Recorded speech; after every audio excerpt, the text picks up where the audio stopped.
Century 21 et ses 915 agences immobilières au service de vos projets partout en France présentent Sud Radio Conseil de famille. Et voici Conseil de famille avec Stéphane Moller. Bonsoir. Bonsoir Philippe. Stéphane Moller, vous êtes associé au sein du cabinet VIA et ce soir nous continuons nos chroniques sur les éléments de différence entre le mariage et le PACS. Et oui, on l'a vu, il y a effectivement beaucoup de différences entre PACS et mariage. Alors il y a 2 semaines, nous avons notamment évoqué les points de différence sur les droits attachés à la résidence principale comme locataire ou comme propriétaire. La semaine passée, nous avons évoqué les différences dans le cadre des adoptions d'enfants en termes de droits de reversion à la retraite.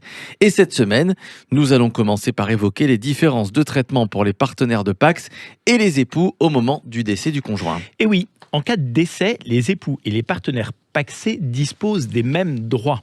Ils peuvent prétendre au capital décès du conjoint décédé et ont droit à des jours de congé en cas de décès. Mais les choses ne s'organisent pas du tout de la même façon.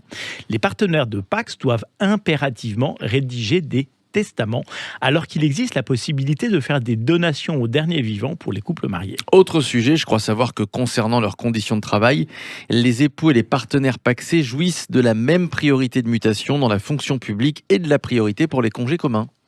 Oui, et que la fiscalité dans le mariage et dans le PACS est quasi identique, ainsi que les droits de donation-succession qui sont les mêmes pour les époux et les partenaires pacsés. Cependant, une donation dans le cadre du PACS peut être remise en cause si le PACS est rompu avant le 31 décembre de la 2e année suivant la conclusion du PACS. Cette remise en cause ne joue pas en cas de décès ou de mariage. Et que se passe-t-il, Stéphane, en cas de rupture de PACS ou de mariage ? Eh bien, les procédures de séparation sont foncièrement différentes entre PACS et mariage, et il en est de même des conséquences de cette séparation. La procédure de divorce est une procédure souvent longue et coûteuse. Il existe 4 procédures judiciaires différentes permettant de rompre le mariage, et elles sont toutes encadrées strictement par la loi.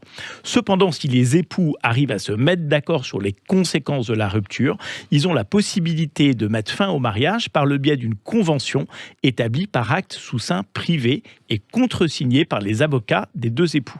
Notre convention sera alors à déposer chez un notaire. En cas de divorce, il est possible de prétendre à des prestations compensatoires. Alors que la procédure de rupture du PACS est rapide, simple et surtout peu coûteuse. En effet, elle peut être unilatérale, ça c'est dingue, ou avec l'accord des 2 partenaires et ne consiste qu'à remplir que quelques formalités administratives.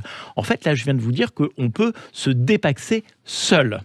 Dans les 2 cas, la rupture peut occasionner le dédommagement du conjoint lésé causé par la rupture abusive. Néanmoins, la notion de fidélité est liée uniquement au mariage. Elle ne pourra être invoquée qu'en cas de divorce. Toujours très clair. Merci à vous, on a beaucoup appris. Merci Stéphane Moller. Conseil de famille à retrouver sur notre site et en podcast sudradio.fr.